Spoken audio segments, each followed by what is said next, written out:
Vamos falar de Corinthians e Santos que se enfrentam nesta quarta-feira, às 21h30, na Arena do Corinthians, com transmissão da Record e projetar principalmente como o Santos pode jogar com Ricardo Goulart, que fará a sua estreia.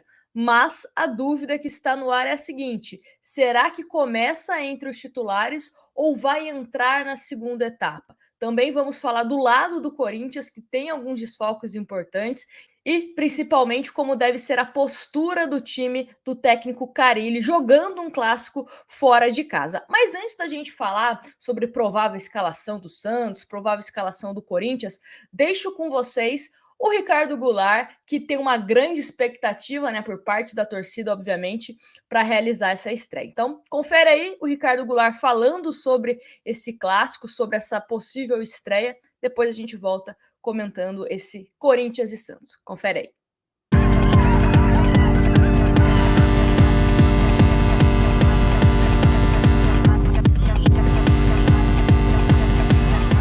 Estou muito feliz aí pelo meu nome estar no bid.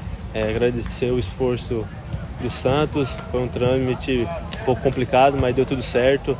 Estou apto a jogar e muito ansioso também.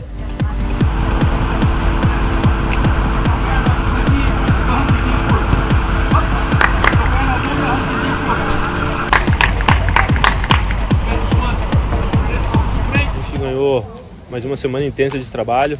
A gente sabe como é importante esse início de treinos, adaptação, entrosamento com a equipe. E tivemos uma semana a mais, fizemos um grande trabalho. Agora é descansar e pensar no clássico, que é um jogo muito, muito importante e bem difícil.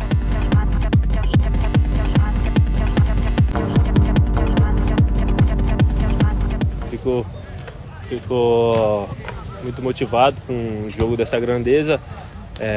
Acho que todos os jogadores sonham em jogar clássico. Hoje estou tendo a oportunidade de retornar ao Brasil e vivenciar esse clássico que fazia tempo que eu não disputava. Estou muito motivado e espero que o Santos possa fazer um grande jogo fora de casa e voltar com os 3 pontos.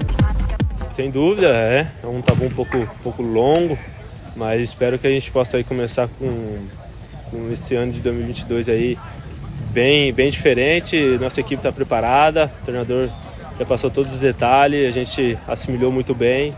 Então espero que nosso time possa fazer um grande jogo lá e quebrar esse tabu.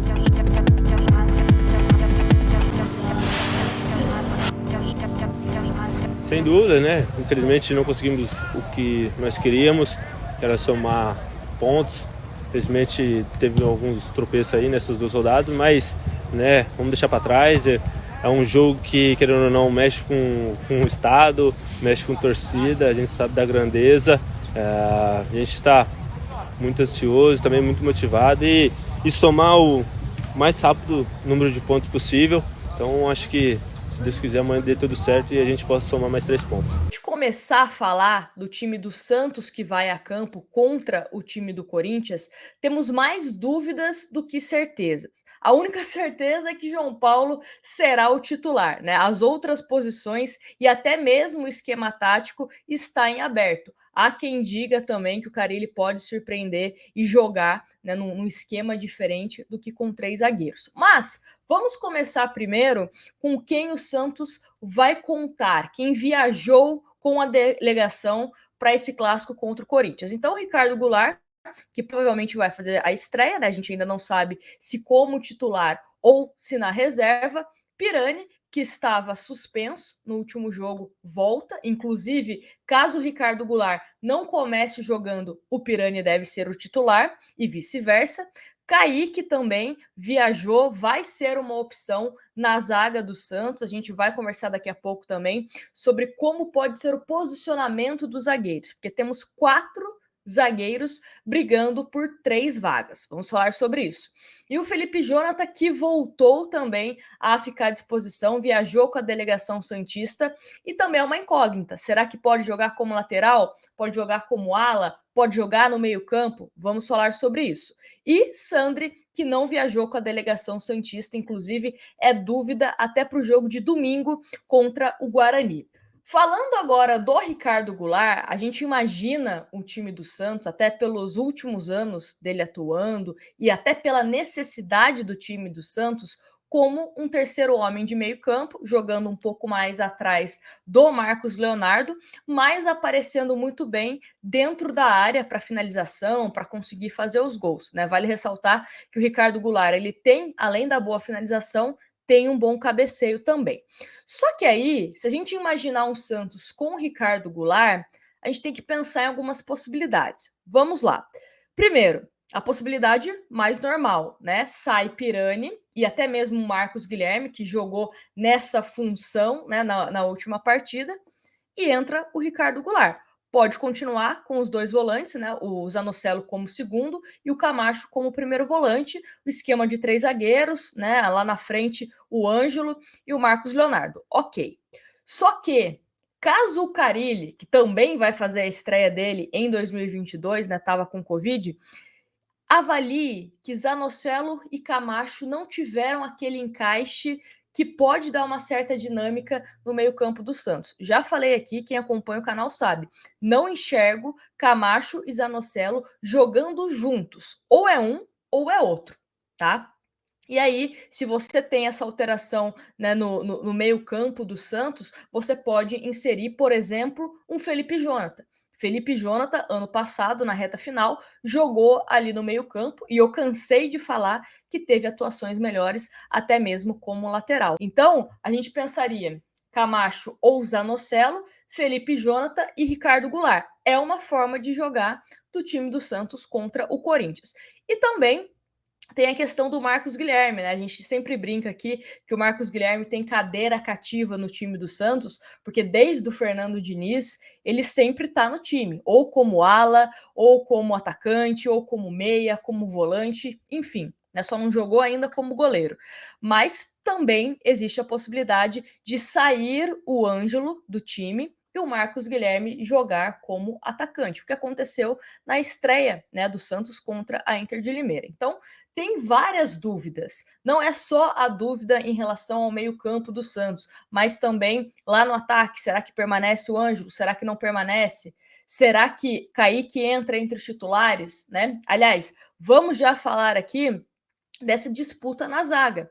Até o GE relembra o seguinte: durante a pré-temporada, Kaique vinha treinando como titular ao lado de Velasquez e Eduardo Bauerman. Entretanto, o zagueiro testou positivo para a Covid e desfalcou o Peixe nas 2 primeiras rodadas. Uma das opções é que Eduardo Bauerman, por ter menos saída de bola, atue como central, com Velasquez aberto pela esquerda e Kaique pela direita. Porém, na derrota para o Botafogo, o uruguaio foi substituído no segundo tempo, com Vinícius Anocelo sendo deslocado para a função, para dar melhor qualidade no passe. A outra possibilidade, então, é ter uma defesa formada por Kaique, Luiz Felipe e Bauerman, semelhante ao que era utilizado no Brasileiro de 2021, quando Danilo Boza jogava pela esquerda. Caso isso aconteça, Velasquez iniciaria a partida no banco de reservas. Então, temos também uma incógnita em relação ao setor defensivo do Santos. Não temos ainda um time base para esse jogo, porque, como eu falei, tanto na primeira partida como na segunda partida, o Santos ainda não está contando com todos os seus jogadores considerados titulares ainda. Então a gente ainda não sabe se o Felipe Jonathan vai jogar como lateral ou como meia. A gente não sabe se o Lucas Braga vai continuar como ala ou vai jogar como ponta, né, jogando mais aberto. Se o Marcos Guilherme é titular ou reserva desse time. O Sandri, quando voltar, vai jogar como titular? Vai ser opção entre os reservas? A questão da zaga, quais os 3 zagueiros? Ou será que o Carille pode mudar de ideia e mudar o esquema com 2 zagueiros? Né? Então tem várias incógnitas aí, não só para esse jogo contra o Corinthians, mas também para o restante da temporada. Né? O Ricardo Goulart também, vai que ele quer jogar com o Pirani, coloca o Pirani e o Ricardo Goulart no lugar do Ângelo, sei lá, pode fazer alguma alteração tática nesse sentido também. Tira o Ângelo e coloca o Ricardo Goulart para jogar ali mais aberto. Enfim, há possibilidades. Vamos aguardar como será esse time do Santos contra o Corinthians. Falando do outro lado, né? Falando do Corinthians, tenho aqui os relacionados do Corinthians. E por que, Nájila, você não tem relacionados do Santos? Porque a assessoria do Santos não divulga mais. Vocês sabem, né, que era tradição aqui no nosso pré-jogo, mas não temos do Santos, mas temos do Corinthians. Para gente também entender como esse time do Corinthians pode jogar contra a gente. Então aqui está os relacionados. Enquanto isso, eu vou falando a provável escalação do time do Corinthians de acordo com o Globoesporte.com. Matheus Donelli, Fagner, João Vitor, Gil e Lucas Piton, Duqueiroz, Juliano e Renato Augusto, Roger Guedes, Gustavo Mosquito ou Gabriel Pereira e Mantuan. Né? Então, o Corinthians tem desfalques, como vocês observam aí na lista de relacionados, o William não vai para o jogo, está aprimorando a forma física, e o Cássio está com Covid. Então, 2 desfalques importantes para o time do Corinthians. Dito isso, o que eu imagino que será Corinthians e Santos nesta quarta-feira? 2 times que podem ganhar o jogo através do meio-campo. Se o Santos conseguir encaixar a marcação e o Ricardo Goulart também já estrear motivado, ajudando a ter uma distância menor entre o setor defensivo e o ataque, pode ser que o Santos consiga ter uma boa sorte, né, contra o Corinthians. A mesma coisa o Corinthians. O Corinthians tem jogadores de qualidade no meio-campo, que se o Santos não ficar sendo aquele time chato, né, que o cara pega a bola e sempre tem outro adversário ali no pé, o Santos vai dar total liberdade para o Corinthians e pode sofrer gols através do meio-campo, né, do time corintiano. Então, para mim, Nájila, o grande X da questão é: o Santos vai conseguir impor o seu meio-campo jogando em Itaquera? Porque eu imagino também que você conseguir impor o seu meio-campo é principalmente jogando no contra-ataque. O Carille vai jogar no contra-ataque. Não imagino o Santos partindo para cima do Corinthians. Né? Imagino um Corinthians mais tempo com a bola e o Santos tentando explorar nos erros do time do Corinthians. E se você está com o meio-campo muito bem postado, você consegue fazer essa ligação com mais facilidade. Se você tem jogadores mais próximos dos outros, você consegue fazer triangulações, você consegue envolver o seu adversário. O que não pode acontecer é o que aconteceu contra o Botafogo, né, que é o jogo mais recente. O Ângelo partindo para o ataque sozinho, sem o apoio do Madison. O Lucas Braga partindo para o ataque sozinho, sem apoio. E aí eu falo que pode ser interessante a entrada do Felipe Jonathan exatamente por conta disso. Porque o Felipe Jonathan, pelo menos no ano passado, ele tinha um entrosamento legal com o Lucas Braga. Então, quando o Lucas Braga ia para o ataque, o Felipe Jonathan também dava opção de triangulação, enfim. Então, vamos ver como o Carille pensa esse time do Santos para esse clássico contra o Corinthians. Quero palpites de vocês aqui nos comentários e também uma provável escalação, né? Qual escalação você colocaria se você fosse o técnico do Santos, Carille, para esse clássico contra o Corinthians? Me conta aqui nos comentários. Não se esqueça de deixar o seu like e se inscrever no canal, principalmente porque depois do jogo nós temos a nossa tradicional live para discutir como foi esse clássico entre Corinthians e Santos. Então te espero depois da partida aqui no YouTube, aqui neste canal, tá bom? Um grande abraço para vocês e a gente se vê no próximo vídeo.